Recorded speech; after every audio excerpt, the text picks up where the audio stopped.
On the evening of October 11th, 1973, two ordinary men set out for a relaxing night of fishing. By the time they returned home, they claimed they had experienced something that would change their lives forever. Their story would become one of the most famous and controversial alien encounters in history. The story begins in Pascagoula, Mississippi. 42-year-old Charles Hickson and his 19-year-old co-worker, Calvin Parker, had spent the day working at a local shipyard.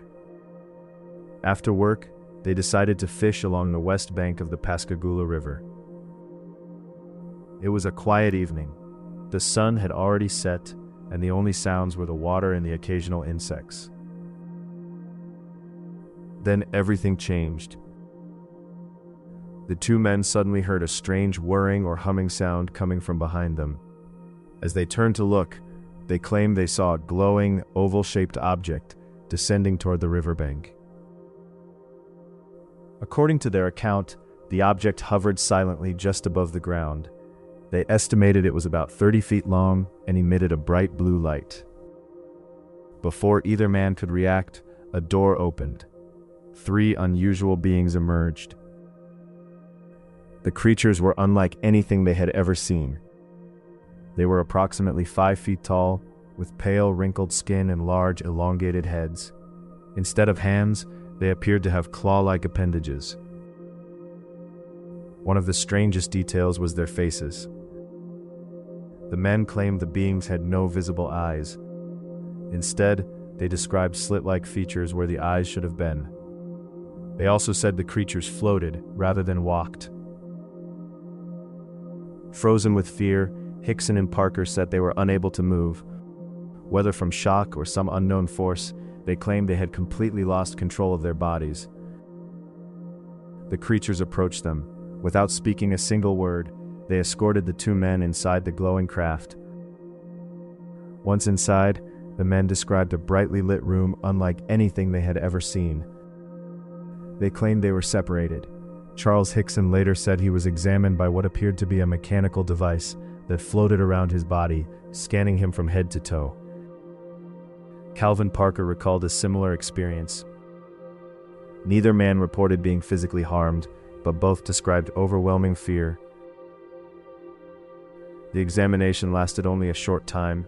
Then, just as suddenly as it had begun, it was over. The men said they were returned to the riverbank. The glowing object rose silently into the night sky before disappearing. Shaken and confused, Hickson and Parker sat in silence, trying to understand what had just happened. Eventually, they decided to report the incident to the local sheriff. At first, authorities were skeptical. Stories of UFOs were becoming increasingly common during the 1970s, and many assumed the fishermen had invented the tale. But something unexpected happened.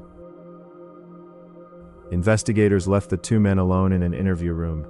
Unknown to Hickson and Parker, a hidden tape recorder had been left running. Police hoped the pair would admit they had made the story up. Instead, the recording captured something very different. Both men sounded frightened. Calvin repeatedly asked what had happened to them. Charles tried to calm him, though he admitted he was deeply shaken himself. Neither man spoke as though they were discussing a hoax.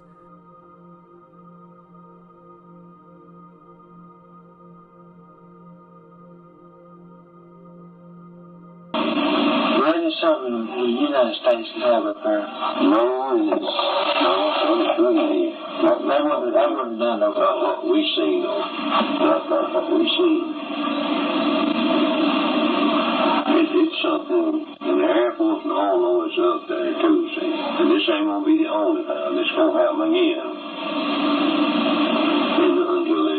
This season, I like had a heart attack tonight, ain't she? Well, I know. And one down each and that scared me to death, too, something. I'm just laying there crying right now. I can't tell you. I know that.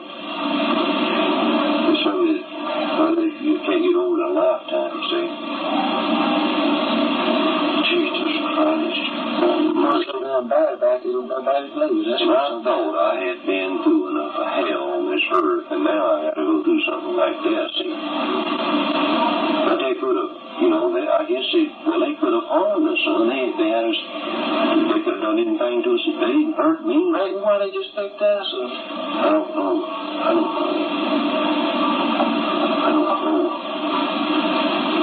I'm telling you, man, I couldn't take much more of that.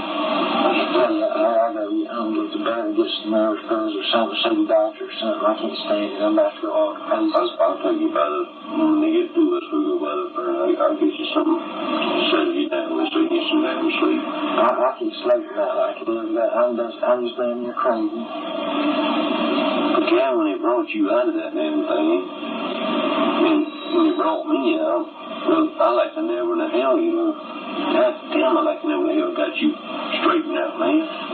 When it was, I remember my arm, they just froze out just like that, and I couldn't move, just like I stepped on a damn rattlesnake. But they didn't do me that way, though.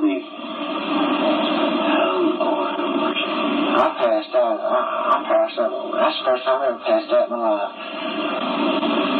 You check the new medical records. Ain't it? I've never seen nothing like that before in my life. You can't make people believe that, though. For many investigators, the recording became one of the most compelling pieces of evidence in the case. The two men also passed voluntary polygraph examinations conducted by different examiners over the years. Supporters of the story argue that this strengthens their credibility. Skeptics, however, point out that polygraph tests cannot prove whether an extraordinary event actually occurred, only whether a person believes they are telling the truth. As news of the encounter spread, opinions quickly divided. Some believed Hickson and Parker had genuinely experienced something beyond human understanding. Others argued the event was caused by stress, misidentification, or imagination. No physical evidence of the alleged spacecraft was ever found. No photographs existed. No additional witnesses came forward to confirm the encounter. Yet neither man ever withdrew his story. For the rest of their lives, they maintained that what happened on the banks of the Pascagoula River was real. Charles Hickson wrote a book describing the experience and continued speaking publicly about it for decades. Calvin Parker, who rarely discussed the incident for many years, eventually began sharing his account as well. Their stories remained remarkably consistent. More than 50 years later, the Pascagoula abduction continues to divide opinion. Was it the first credible alien abduction ever reported? A psychological event brought on by fear? Or simply an unexplained mystery that may never be fully understood? There is no definitive answer.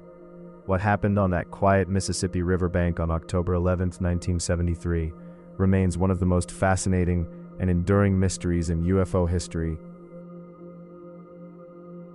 Whether you believe the two fishermen encountered visitors from another world or something far more ordinary, one fact remains unchanged. That night, Charles Hickson and Calvin Parker walked to the river expecting to catch fish. Instead, they came back with a story the world is still trying to explain.